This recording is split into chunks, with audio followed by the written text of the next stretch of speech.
जय जगन्नाथ दोस्त। आज हम जानेंगे यूसीसी के बारे में, जिसको बोलते हैं यूनिफॉर्म सिविल कोड। ये क्या है, हमारे देश में ये लागू क्यों होना है और यूसीसी लागू होने से हमारा क्या फ़ायदा होगा, तो हमें डिटेल से इसके बारे में एक रिव्यू करेंगे। और रिव्यू करने से पहले मेरे चैनल को सब्सक्राइब कीजिए और यदि अच्छा लगा तो लाइक भी कीजिए और इस वीडियो को हर जगह शेयर कीजिए, जो भारत के हर आम आदमी के पास ये वीडियो पहुंचना जरूरी है, क्योंकि यूसीसी का बारे में उनको जानना बहुत ज़रूरी है। यूसीसी हमारे देश के लिए बहुत ज़रूरत है, तो इसलिए हम शुरू करते हैं यूसीसी के बारे में। यूसीसी का मतलब है यूनिफॉर्म सिविल कोड, जिसको बोलते हैं समान नागरिक संहिता। ये लागू करने के अभी हमारा देश असफल रही है। सर्वोच्च न्यायालय ने कहा कि राष्ट्र ने अभी तक अपने नागरिकों के लिए एक समान नागरिक संहिता लागू करने का प्रयास नहीं किया है। ये सर्वोच्च न्यायालय बार बार कह चुके हैं कि हमारे देश में जो यूसीसी जो यूनिफॉर्म सिविल कोड है उसको लागू करना चाहिए। सरकार बारंबार फेल हो चुके हैं इसे लागू करने में। अभी किंतु जो मोदी सरकार है उसको विधेयक अभी संसद में लाया है। आगे देखते हैं पास होगा कि नहीं होगा, तो डिटेल से हम जानेंगे यूसीसी का मतलब क्या है। देखिए, हमारा देश में हिंदू रहते हैं, सिख रहते हैं, जैन रहते हैं और बौद्ध रहते हैं। बौद्ध धर्मावलंबी हमारे देश में रहते हैं। हर धर्म का कानून अलग अलग है। तो यूसीसी आने से क्या होगा ना, समान नागरिक संहिता आने से, जो समान नागरिक संहिता यूनिफॉर्म सिविल कोड बोलते हैं, भारत में रहने वाले हर नागरिक के लिए एक समान कानून होगा। हमारे देश में जितने भी धर्म के लोग हैं, समान का कानून डिफरेंट है। तो ये आने से एक समान नागरिक एक कानून हो जाएगा सबका, चाहे वो किसी भी धर्म का जाति का हो। समान नागरिक संहिता में शादी, तलाक और जमीन जायदाद के बंटवारे भी अभी सभी धर्मों के लिए एक ही कानून लागू होगा। और उसका यूनिफॉर्म सिविल कोड का अर्थ है कि निरपेक्ष कानून में जिसको किसी धर्म से कोई ताल्लुक नहीं है।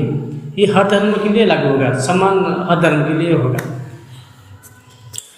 समान नागरिक संहिता एक पथ निरपेक्ष कानून होता है जो सभी धर्मों के लोगों के लिए समान रूप से लागू होता है। यूनिफॉर्म सिविल कोड लागू होने से हर जो मजहब के लोग हैं जैसा कानून आ जाएगा, यानी मुस्लिम का भी 3 शादियों करने और पत्नी को महज 3 तलाक देने और रिश्ता ख़त्म कर देने वाली परंपरा खत्म हो जाएगी।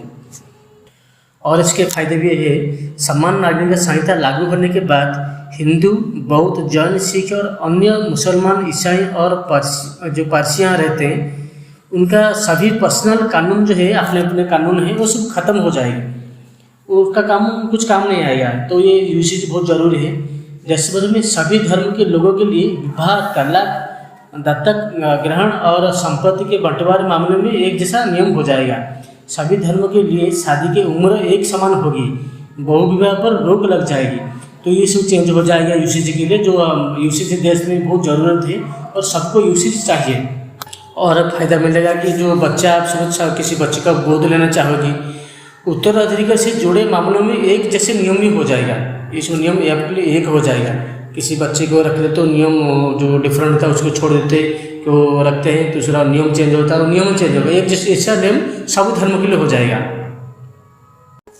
देखिए, देश में बहुत सारा धर्म का कन्वर्टेड भी हो रहा है। इस्लाम धर्म जो मुस्लिम का धर्म है और जो क्रिस्चियन धर्म है वो हिंदू को ज़्यादातर कन्वर्ट करके अपने जनसंख्या को बढ़ाना चाहता है। तो ये नियम भी देश में यूसीसी लागू होने पर खत्म हो जाएगा। वो ज़्यादातर मुस्लिम देखे होगी कि 10 शादी करे, 10, 15, 20 बच्चे जन्म करें, ऐसा कोई कंट्रोल उनका नहीं है। इससे उनका सो नियम आ जाएगा, जो कानून बन जाएगा। ज़्यादा शादी नहीं वो कर सकते। तो ये कानून बनने से देश का जो जनसंख्या नियंत्रण है वो अच्छी तरह रहेगा, बैलेंस में रहेगा। उसके बाद बहुत सारा फायदे भी बताता हूँ। देखिए, जो ये कानून आने से देश में जो भी आप शादी करेंगे, मैंने विवाह रचाएंगे, तो बिना रजिस्ट्रेशन के हो नहीं सकता। सभी धर्म के लिए समान हो जाएगा। देखिए कि मुस्लिम जब शादी करते हैं, शादी के बजाय जो उसको डिवोर्स देते हैं, वो तलाक बोलकर उनका डिवोर्स कर देते हैं। तो ये नहीं होगा, आपको कोर्ट जाकर लड़ना पड़ेगा। और कानून सभी धर्मों के लिए जो उनका उनका वाइफ है, जो वाइफ है और उनका जो हस्बैंड है, उनके लिए सही नियम सही आ जाएगा। उसके बाद आपको ये चेंज मिलेगी जो आप ज़मीन के मामले में, जो घर का बेटा है बेटी का, सभी का जो बंटवारा समान तरीके से होगा, किसका डिफरेंट नहीं होगा, समान तरीके से वो होगा। तो यूसीसी तो हमारे देश के लिए बहुत ज़रूरत है। गोवा एकमात्र ऐसा राज्य है जहाँ यूसीसी लागू है। संविधान में गोवा को विशेष राज्यों के दर्जा दिया गया है। इसे गोवा सिविल कोड के नाम से भी जाना जाता है। सभी धर्म और जातियों के लिए एक फैमिली लॉ कानून तहत गोवा में कोई भी ट्रिपल तलाक नहीं दे सकता है। रजिस्ट्रेशन कराए बिना शादी कानून तौर और मान्य नहीं होगी। शादी का रजिस्ट्रेशन होने के बाद तलाक सिर्फ कोर्ट के जरिए ही होगी। संपत्ति पर पति पत्नी समान अधिकार है। गोवा में मुस्लिम का 4 शादियाँ करने का अधिकार नहीं। कुछ क्षेत्रों के साथ हिंदुओं के 2 शादी करने का छूट है। ये जो यूनिफॉर्म सिविल कोड लागू होने से जो मुस्लिम के जो शादी और रजिस्ट्रेशन होने के बाद तलाक देते हैं, उस कोर्ट के जरिए हो सकती है। उसके बाद संपत्ति में पति पत्नी और का समान अधिकार होगा। ये जो यूसीसी में लागू तो आ जाएगा। अभी ये गोवा में अभी लागू हो चुका है।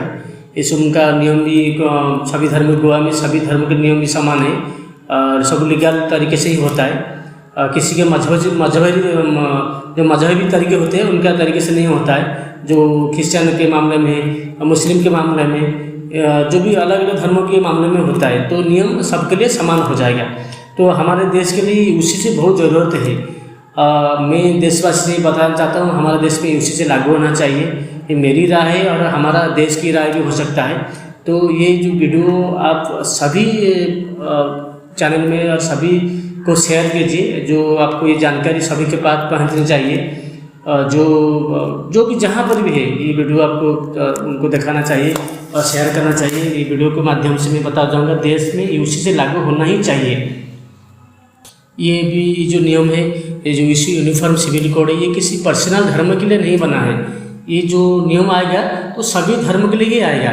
जो भी प्रॉब्लम तो किसी का नहीं होगा।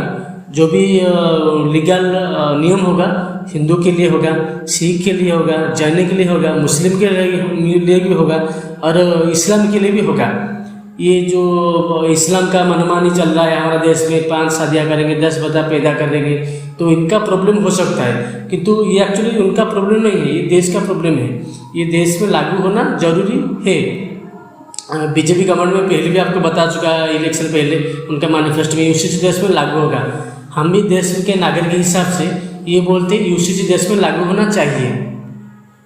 तो मैं आप जी के वीडियो को आप यहीं पर ख़त्म करता हूँ। तो आपको पता चल गया होगा यूसीसी हमारे देश में क्या चाहिए या नहीं चाहिए, ये आप राय दे सकते हैं। तो आज मैं वीडियो को यहीं पर ख़त्म करता हूँ। तो ये वीडियो आपको अच्छा लगा तो शेयर कीजिए और जय जगन्नाथ, धन्यवाद, थैंक यू।